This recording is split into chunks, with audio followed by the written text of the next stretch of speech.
With just one deal, China has jumped from a regional hegemonistic power to the world power. China signs a $400 billion deal with Iran. What would happen to India's Chabahar project? Meanwhile, US President Joe Biden talks with UK Prime Minister Boris Johnson to push for Blue Dot Network, a parallel and a counter to China's Belt and Road Initiative spread in 70 countries of the world. Is India losing a geopolitical game too fast owing to its sluggish speed in implementing overseas projects?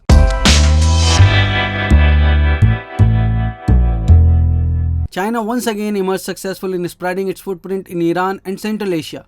Chinese Foreign Minister Wang Yi signed a 25-year cooperation agreement with his Iranian counterpart, Javad Zarif. Under the agreement, China would invest $400 billion in Iran.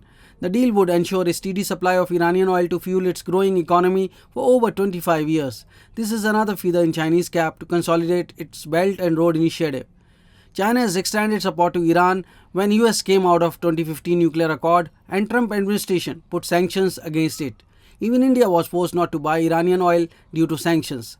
But now President Joe Biden has offered to resume negotiations with Iran over the 2015 nuclear accord that his predecessor, President Donald Trump, abrogated 3 years after it was signed.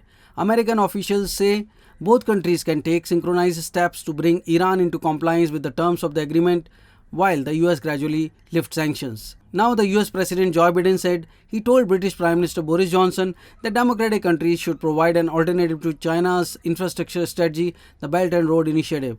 In 2019, the Trump administration had floated an infrastructure scheme, the Blue Dot Network, to vet projects and promote private sector-led infrastructure development in the Indo-Pacific. However, the scheme is not set up directly finance projects on its own. Soon after the proposal, Chinese government mouthpiece Global Times in December 2019 termed Blue Dot Network as Washington's delusion. The article mentioned that Taiwan and the US are going on with a plan to improve energy projects and finance infrastructure in Asia and Latin America. Su claimed that this will provide an alternative to the Chinese mainland proposed Belt and Road Initiative, and some believe this will be a US-Taiwan version of the BRI. Global Times further wrote, the so-called US-Taiwan version of the BRI is a pseudo-concept. Indeed, the US has reached agreements with 17 countries and regions to expand partnerships on infrastructure investment in third countries, trying to act against the BRI. However, the plan is more of a political move than an economic one because it lacks funds. Second, it is a plan designed to counter the BRI rather than a plan based on market demand, Global Times wrote. Chinese BRI's multi-trillion project spread in 70 countries and CPEC that runs through POK and Gilgit-Baltistan is just one amongst many routes. China has indeed jumped to a global power from a regional power by signing cooperation agreement with Iran. Experts say the cooperation will be in defense, energy infrastructure and intelligence sharing. But would the fate of Iran be that of Sri Lanka, Pakistan or Maldives? Either you talk of Sri Lanka's Hambantota port, which the government was forced to lease to China for 99 years after it failed to repay Chinese loans, or Pakistan that owes China at least $10 billion in debt for the construction of Gwadar port, and the territory is leased to the Chinese government through 2059. Similarly, another country in the region, the Maldives, owes China roughly $1.5 billion in debt, which is about 30% of its GDP. Shailesh, China is expert in grabbing land through its debt diplomacy. Coming to Indian interests in Iran, Indian efforts have been slow in implementing crucial Chabahar project. However, a few days back, during the Chabahar ceremony, India's External Affairs Minister S. Jaishankar had proposed the integration of the Chabahar port, marking India's ambition to develop a vast network of ports and freight corridors leading into Eurasia. INSTC is a 7,200 km long network of moving freights by ships, railways and roads.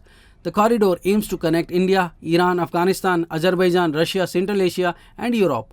The cities that would be interlinked by this corridor include Mumbai, Moscow, Tehran, Baku, Bandar Abbas, Astrakhan and Bandar Anjali. Integration between INSTC and Chabahar is compelling because of the limitation of the highly congested Bandar Abbas, a key Iranian port on INSTC route. Chabahar, a deep water port, therefore comes into the equation as it can ease the burden on Bandar Abbas. Chabahar port is strategically located in the Gulf of Oman on the mouth of the Strait of Hormuz, an important choke point through which oil and gas tankers drawing energy from the Gulf countries pass. It is ideally located within a network of ports between Dubai and Mumbai. The marine distance between Chabahar port and Dubai is 654 kilometers, Karachi is 845 kilometers away, and Mumbai is 1560 kilometers afar. Pakistan's Chinese-funded deep-sea port of Gwadar, the starting point of Beijing's Belt and Road Initiative, is only 76 nautical miles away. From an Indian perspective, Chabahar provides an ideal exit for iron ore drawn from Afghanistan's Hajikek mine and other natural resources from the Central Asian countries, including Kazakhstan, Turkmenistan, and Uzbekistan. It is a major conduit for Indian exports in the vast geopolitically important region. Losing Iran to China is not an option for India, as Iran had good relations with India. US sanctions on Iran has not helped India, I believe. Shailesh Kumar, National Defense.